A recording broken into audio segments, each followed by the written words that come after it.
दोस्तों नमस्कार।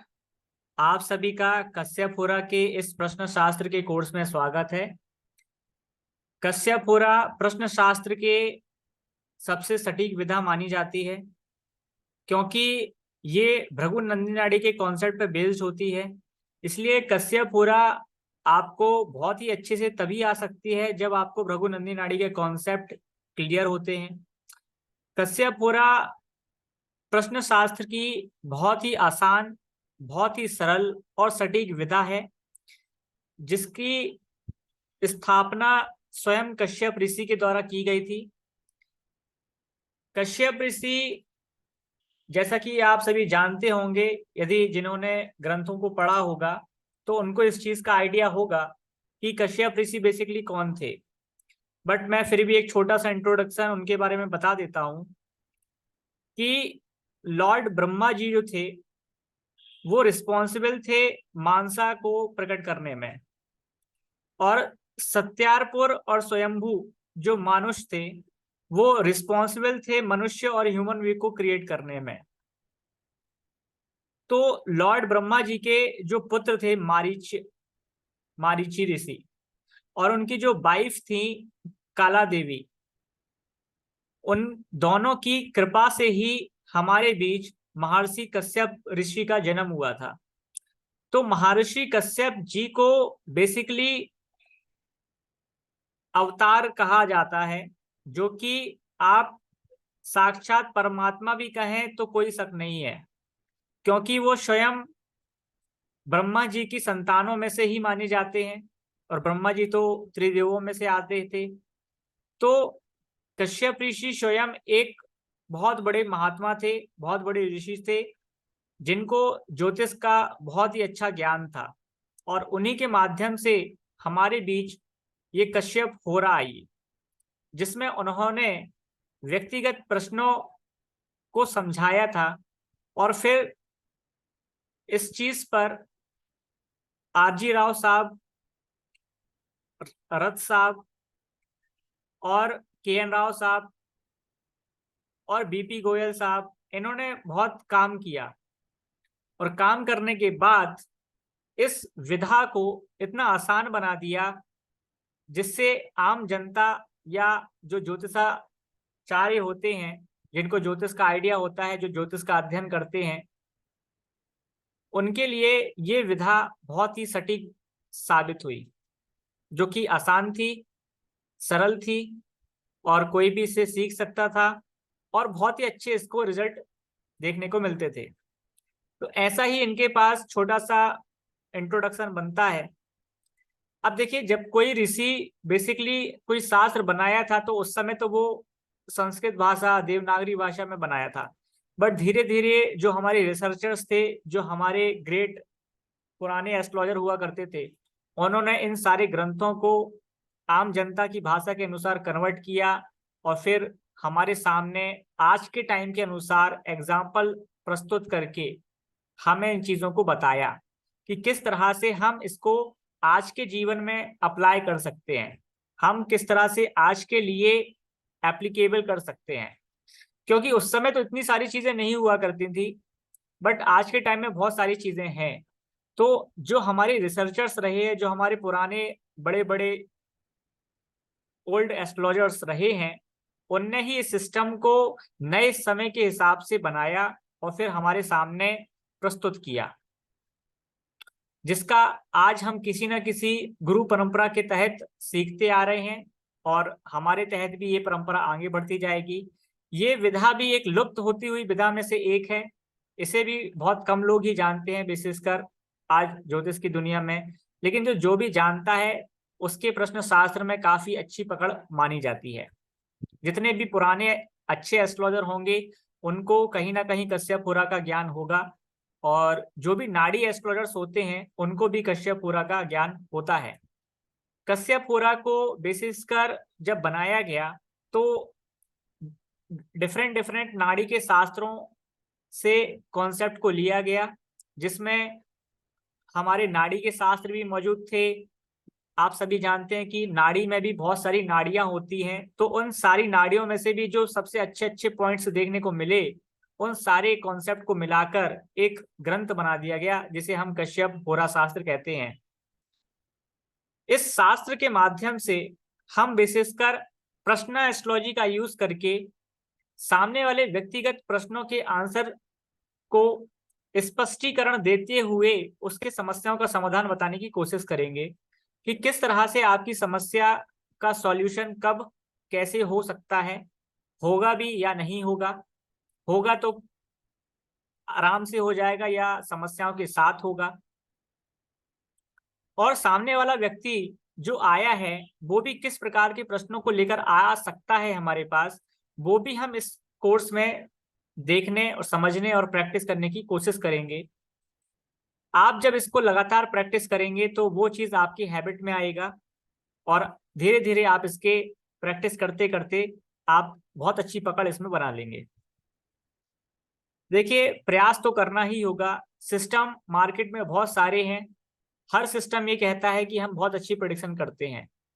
बात सही भी है, प्रेडिक्शन तो वो करते हैं, लेकिन आपको किसी एक विधा में मास्टर बनना होगा, एक विधा को पकड़कर आगे बढ़ना होगा।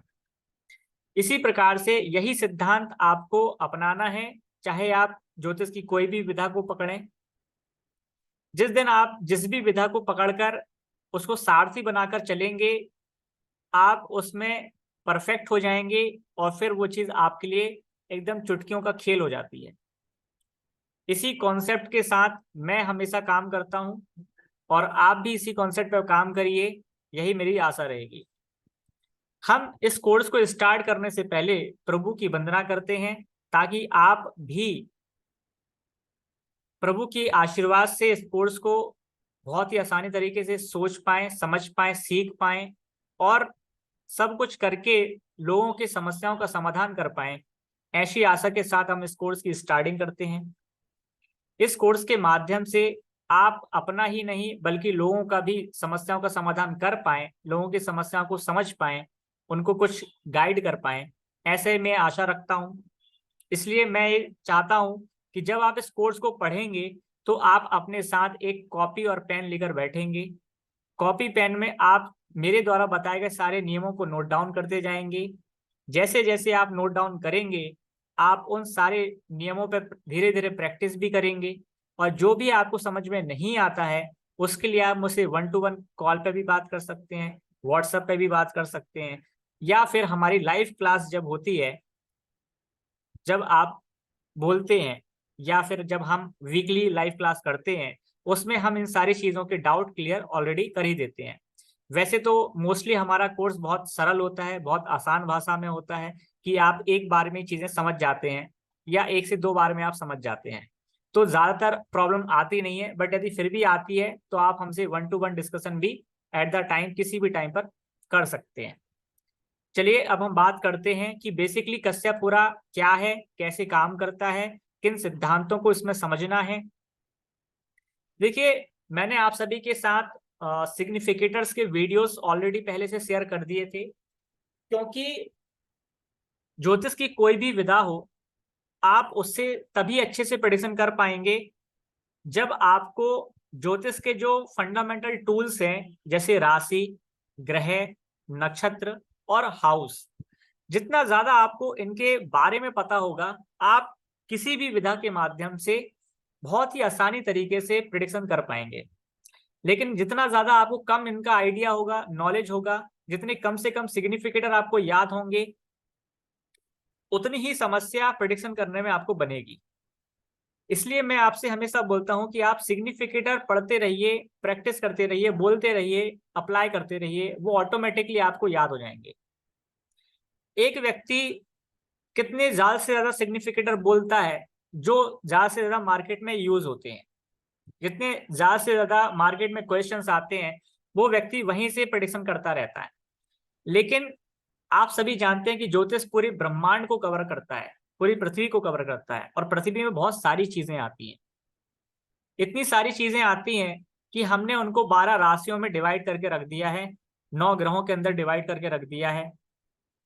तो अब आप ये सोचिए कि इतनी सारी चीजें ये 9 ग्रह और 12 राशियां बताएंगी और हमें केवल मुश्किल से 50-100 चीजें ही पता होंगी, ज्यादा से ज्यादा, जबकि हजारों लाखों की चीजें हैं। तो यदि आप भी अच्छे एस्ट्रोलॉजर में अपनी गिनती करवाना चाहते हैं तो आप कुछ ऐसे भी सिग्निफिकेटर पे काम करें, ऐसे भी सिग्निफिकेटर को पता करें जो थोड़ा हटकर हो, जिससे आपकी प्रेडिक्शन में निखार आए, जिससे प्रेडिक्शन आपकी अलग बने। तभी आप बहुत अच्छे प्रोडक्टिव एस्ट्रोलॉजर बन सकते हैं। ऐसी मेरी आशा है और यही मेरी कामना भी है कि आप बहुत अच्छे एस्ट्रोलॉजर बने। तो देखिए बेसिकली ये शास्त्र काम कैसे करता है, जैसा कि आपको नाम से समझ में आ रहा है कश्यप होरा, यहाँ पर एक शब्द जुड़ा हुआ है होरा। आपने कहीं ना कहीं, यदि जिनको भी एस्ट्रोलॉजी का आइडिया है तो आपने कहीं ना कहीं ये नाम जरूर सुना होगा होरा, क्योंकि होरा जो है वो बेसिकली पंचांग का एक पार्ट माना जाता है, जहां पर एक दिन में 24 घंटे होते हैं, ये सभी को पता है। और 24 घंटे में 12 दिन का दिन, 12 दिन की सॉरी 12 घंटे का दिन, 12 घंटे की नाइट होती है। समय और ऋतु के अनुसार वो समय जो 12 घंटे का है वो कम ज्यादा भी होता रहता है, लेकिन शास्त्रों के अनुसार देखा जाए तो 12 घंटे का दिन, 12 घंटे की रात होती ही है। और इसी कॉन्सेप्ट को ध्यान में रखते हुए हमारा जो पंचांग होता है उसमें जो होरा का पार्ट होता है, उस होरा में एक एक घंटे की हर ग्रह की होरा बना दी जाती है, जिसमें दिन की होरा अलग होती है और रात की होरा अलग होती है। दिन की होरा में, रात की होरा में ग्रह वही रहते हैं, बस उनका जो क्रम अनुसार होता है वो चेंजेस होता रहता है। ये जो होरा होती है ये विशेषकर सूर्य उदय से चालू होती है और सूर्य अस्त तक चलती है, फिर सूर्य अस्त से चालू होती है और सूर्य उदय तक चलती है। मतलब पूरा एक राउंड, एक दिन का पूरा कंप्लीट चक्र बनाती है। जिस भी दिन की स्टार्टिंग होती है उस दिन के जो लॉर्ड होते हैं एज अ ग्रहों के रूप में, उस ग्रह के होरा से ही हमारा दिन चालू होता है और वहीं से होरा चालू होती है। जैसे रविवार का यदि दिन है तो रविवार का जो देवता होता है वो सूर्य होता है, तो संडे के दिन अर्थात रविवार के दिन सूर्य की होरा सबसे पहले आएगी। सोमवार का दिन होगा तो चंद्रमा की होरा सबसे पहले आएगी। मंगलवार का दिन होगा तो मंगल की होरा सबसे पहले आएगी। शनिवार का दिन होगा तो शनि देव की होरा सबसे पहले आएगी। मतलब जिस भी दिन को आप देखेंगे उस दिन में उस ग्रह की होरा सबसे पहले आएगी। और फिर उनका जो क्रम है वो क्रम अभी हम यहाँ पे ज्यादा डिस्कस नहीं कर रहे हैं, क्योंकि वो बेसिकली एस्ट्रोलॉजी का पार्ट है और आप इसको बहुत ही आसानी तरीके से किसी भी सॉफ्टवेयर के माध्यम से, पंचांग के माध्यम से, कैलेंडर के माध्यम से, या गूगल में भी आप डाल देंगे कि होरा, करंट होरा गोइंग ऑन या होरा पंचांग, तो आपको बहुत ही आसानी तरीके से पता चल जाएगा कि अभी किस ग्रह की होरा चल रही है। जब आपको ये पता चल जाएगा कि किस ग्रह की होरा चल रही है तो आप वहां पे ये देखेंगे विशेषकर कि आपको वो होरा का जो प्लेनेट है वो किन किन चीजों के बारे में बताता है। तो आपको सबसे पहले मैं होरा दिखाता हूं कि किस तरह से होरा दिखती है। वैसे तो ज्यादातर लोग एस्ट्रोलॉजी को जानते ही हैं तो उनको तो इस चीज का आइडिया होगा ही, लेकिन जो चीज नहीं भी जानते हैं उसको भी आप समझ सकते हैं। देखिए ये दिक् पंचांग का सॉफ्टवेयर के माध्यम से हमने ये होरा का चार्ट निकाला हुआ है। आप किसी भी फ्री सॉफ्टवेयर से भी होरा जो पंचांग का कॉलम होता है वहां पे जाके जब होरा पे क्लिक करेंगे तो आपके पास एक दिन की सारी होरा निकल कर आ जाएगी। आप जैसा कि इसमें देख पा रहे हैं कि हम 26 सितंबर 2023 आज मंगलवार का दिन है। तो आप देख पा रहे हैं कि आज जो दिन है वो 6:11 से स्टार्ट हुआ था और 6:13 पर ये अस्त हुआ था आज का सूर्य। आज मंगलवार का दिन है तो मंगलवार की मैंने कहा था कि जिस भी दिन स्टार्ट होता है उस दिन में सबसे पहले उस ग्रह की होरा आती है। तो यहाँ पर देखिए सबसे पहले होरा मंगलवार, मंगल की आई। मंगल के बाद जो क्रम होता है वो वही क्रम चलता रहता है कि मंगल के बाद सूर्य की होरा आएगी, फिर वीनस की आएगी, फिर मरकरी की, फिर मून की, फिर सैटर्न की, फिर जुपिटर की, फिर मार्स की, फिर सन की, फिर वीनस की, फिर मरकरी की, फिर मून की। इस तरह से आप देख रहे हैं कि एक क्रम जो है वो विशेषकर चलता ही जा रहा है। जैसे ये क्रम कंप्लीट होता है 12 घंटे का, 12 घंटे की होरा कंप्लीट हो जाती है, आपका नाइट होरा स्टार्ट हो जाती है। और नाइट होरा भी लास्ट होरा के बाद जो होरा आती है वहीं से स्टार्ट होती है। जैसे आप देख रहे हैं कि जो दिन की होरा थी वो चंद्रमा पे एंड हुई 6:13 पर। तो 6:13 से लेकर 7:13 तक चंद्रमा के बाद शनि की होरा आती है। तो शनि की ही होरा से हमारा सूर्यास्त के बाद की होरा चालू हुई, जो कि हमारे दूसरे दिन तक चलेगी। अब यहाँ पर देखें, वैसे अंग्रेजी कैलेंडर के अनुसार तो हम दिन 12 बजे तक का ही मानते हैं, किंतु हमारे पंचांग और हिंदू कैलेंडर के हिसाब से हमारा जो दिन होता है वो सूर्योदय से दूसरे दिन के सूर्योदय तक चलता है। और उसी कॉन्सेप्ट पर ये होरा बेसिस बनाई जाती है और उसी कॉन्सेप्ट को ये फॉलो भी करती है। इसलिए आप देख रहे हैं कि 6:12 तक जो हो रहा है वो वीनस की चल रही है। और फिर वीनस के बाद आप सभी जानते हैं कि वीनस के बाद मरकरी की होरा आती है। और कल हमारा बुधवार का दिन होगा, तो हमारी जो होरा स्टार्ट होगी वो मरकरी से स्टार्ट हो जाएगी। इस तरह से आप देख रहे हैं कि ये तो होरा का क्रम है। और एक होरा जो होती है वो 1 घंटे की होती है। तो वही इसमें घंटा भी लिखा हुआ है कि 6:11 से लेकर 7:11 तक मंगल की होरा रहेगी। फिर 7:11 से लेकर 8:12 तक सूर्य की होरा रहेगी। इस तरह से पूरा हर प्रकार की होरा का वर्णन किया गया है यहाँ पर, जो कि आपको किसी भी सॉफ्टवेयर, पंचांग या कैलेंडर में भी आप देखेंगे तो आपको देखने को बहुत ही आसानी तरीके से मिल जाएगी। यहाँ पर ये होरा कहलाती है। आप ये देखिए कि जब भी आपका क्लाइंट या आप खुद अपने लिए भी आपके दिमाग में या आपके क्लाइंट के दिमाग में वो कोई क्वेश्चन लेकर आता है, वो क्वेश्चन के दौरान जिस भी होरा ग्रह की चल रही होती है ना, जिस भी ग्रह की होरा चल रही होती है, उस होरा के प्लेनेट को आप देख लीजिए। उस ग्रह की होरा का जो प्लेनेट है उसको आप देख लीजिए और उसको आप चार्ट में देखिए कि चार्ट में विशेष कर वो बैठा कहाँ है। चार्ट में ये देखिए कि वो चार्ट में बैठा कहाँ है और वो प्लेनेट कौन सा है। तो आपको ये पता चलेगा कि विशेषकर वो प्लेनेट और वो जिस हाउस में जाकर बैठा हुआ है उससे संबंधित ज्यादातर प्रश्न देखने को मिलते हैं। मतलब व्यक्ति के मन में वही प्लेनेट के जो सिग्निफिकेटर होते हैं, वो प्लेनेट जिस घर में जाकर बैठता है उसके जो सिग्निफिकेटर होते हैं उससे संबंधित ही ज्यादातर प्रश्न देखने को मिलता है। उससे संबंधित ही ज्यादातर प्रश्न देखने को मिलता है।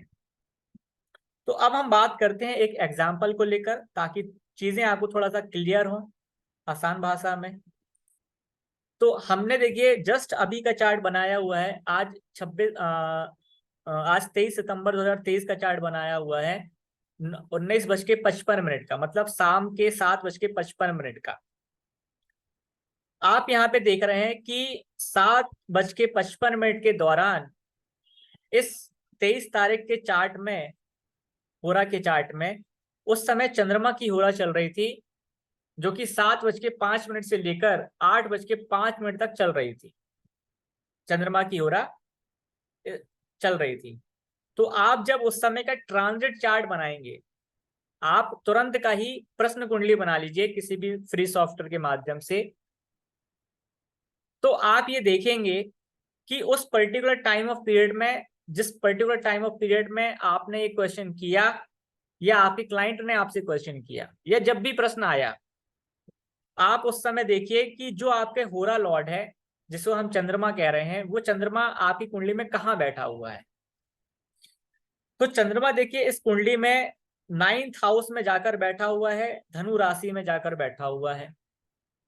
तो हम ये कहेंगे कि हमारा जो क्वेश्चन है, मतलब हमारे क्लाइंट का क्वेश्चन या हमारा क्वेश्चन कहीं ना कहीं चंद्रमा के सिग्निफिकेटर से संबंधित होगा, कहीं ना कहीं चंद्रमा के सिग्निफिकेटर से होगा। या फिर चंद्रमा चूंकि 9th हाउस में जाकर बैठा हुआ है, तो 9th हाउस हमारा जिन भी चीजों को बताता है सिग्निफिकेटर के लेवल पर, वो उन सारी चीजों में से किसी न किसी सिग्निफिकेटर से संबंधित ही हमारा प्रश्न होगा। अब देखिए यहां पर जब भी कोई व्यक्ति एस्ट्रोलॉजर के सामने प्रश्न पूछने जाता है तो ये 80% केसेस में तो यही होता है कि उसके कॉमन क्वेश्चंस ही होते हैं। 20% केसेस में ही होता है कि उसके क्वेश्चन कॉमन नहीं रहते, वो थोड़ा सा अलग रहते हैं।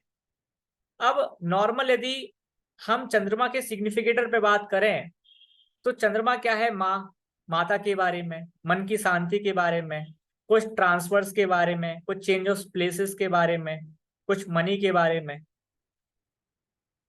इन्हीं सारी चीजों से जो चंद्रमा के बेसिक और रेगुलर यूज होने वाले सिग्निफिकेटर होते हैं, ज्यादा 80% केसेस में वही प्रश्न आता है। और 9th हाउस किस चीजों का होता है? 9th हाउस यात्राओं का होता है, धार्मिक स्थानों का होता है, फादर का होता है, स्पिरिचुअल प्लेसेस का होता है, हायर एजुकेशन का होता है, जॉब छूटने का हो जाता है। मतलब जो भी कॉमन कॉमन सिग्निफिकेटर रेगुलर हम यूज करते रहते हैं वही सिग्निफिकेटर आपको यहाँ पर यूज करना है, क्योंकि 80% केसेस में तो वही लोग आते हैं और उनके क्वेश्चन भी वही गिने चुने ही होते हैं। 20% केसेस में कभी कभी एक आध दो बंदे ऐसे भी आ जाते हैं जिनके क्वेश्चन थोड़ा हटके होते हैं, बाकी मोस्टली क्वेश्चन सेम ही होते हैं। तो आपको जो बेसिक बेसिक सिग्निफिकेटर पता होते हैं हर हाउस के, हर ग्रह के, हर राशियों के, वही आप देख लीजिए। आप ये पाएंगे कि सामने वाले का क्वेश्चन इन्हीं पर्टिकुलर सिग्निफिकेटर से रिलेटेड होगा।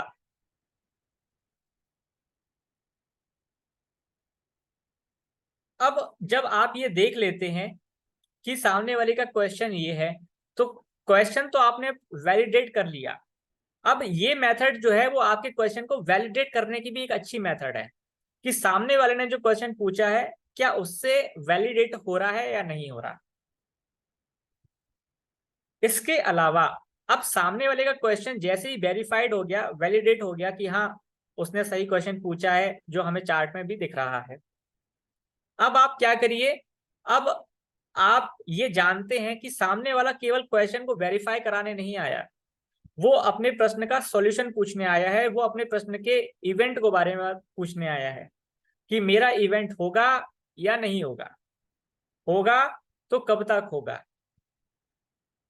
आप यहाँ पे देखेंगे कि जैसे ही वो पूछता है कि सर क्या मेरा इवेंट होगा या नहीं होगा, तो हमको इस मेथड में दो चीजें याद रखनी है, गुड प्लेनेट और bad planet. Good planet overall जो चलते हैं वो moon, Jupiter, Venus and mercury होते हैं।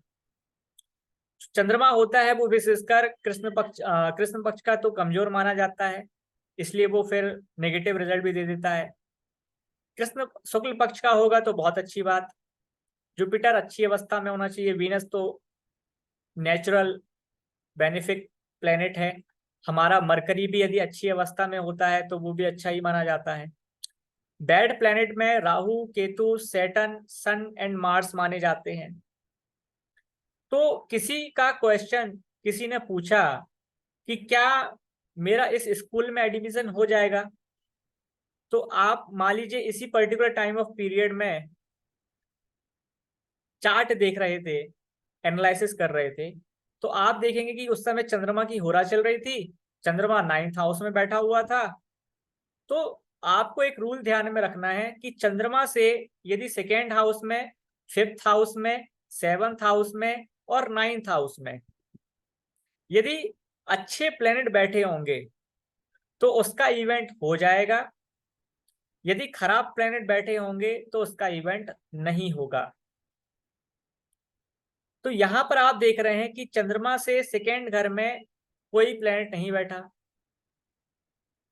चंद्रमा से 2nd घर में तो कोई प्लेनेट नहीं बैठा।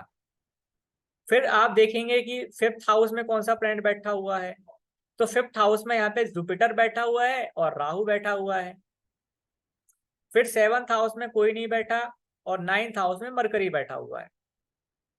तो आपको यहाँ पे एक चीज को ध्यान में रखना है कि यदि मान लीजिए चंद्रमा से 2nd हाउस में आपको कोई ग्रह मिल जाता तो फिर आप 5th हाउस, 7th हाउस और 9th हाउस में नहीं देखेंगे, केवल जिस भी 1st हाउस में आपको मिल जाए पूरा लॉर्ड के प्लैनेट से जिस भी पहले घर में आपको अच्छे या बुरे प्लैनेट मिल जाएं, वहीं पर देखकर आप प्रेडिक्शन कर देंगे कि इसका रिजल्ट क्या होने वाला है।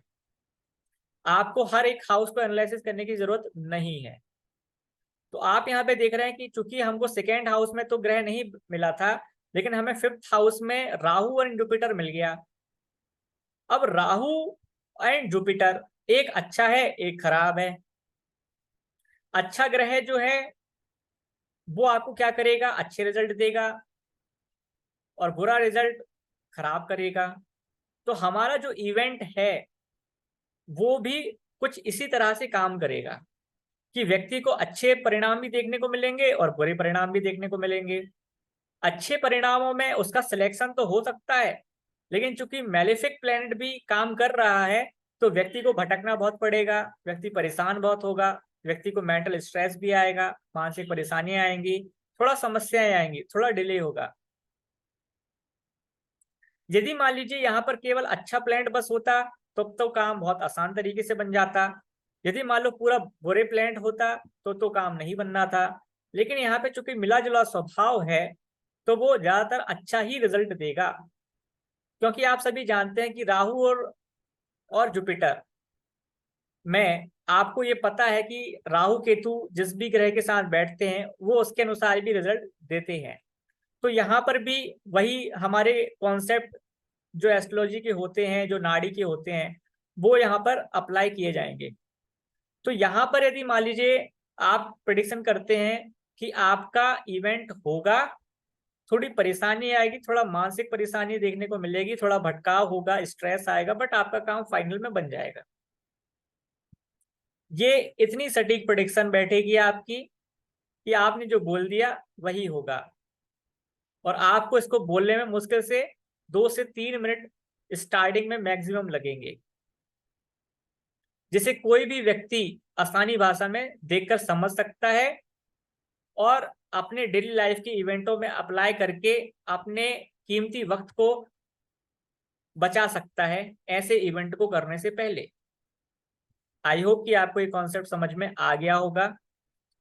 इस कॉन्सेप्ट के साथ और भी अदर रूल्स काम करते हैं, और भी इसमें अदर मेथड यूज होती हैं, जिसका वर्णन हम आने वाली क्लासेस में समझेंगे 1 बाय 1 करके। आज के लिए इतना ही, मिलते हैं नेक्स्ट क्लास में नेक्स्ट वीडियो के साथ।